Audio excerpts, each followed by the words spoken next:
Spagettimiz demək olar ki hazırdır və artıq növbə salatdadır.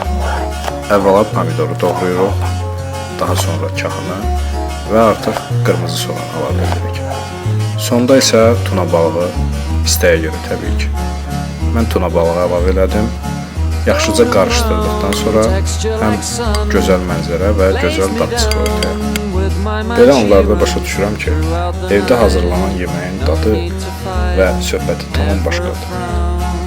Bunun yerini nə bahalı bir restoran, nə bir hazır yemək ilə heç nə verə bilməz. Sadəcə öz evin və öz mətbəxin günün sonunda özünə ayırdığın kiçik bir vaxtdır. Videoya baxan hər kəsdən göz haqqını halal etməyini istəyirəm. Təşəkkür edirəm.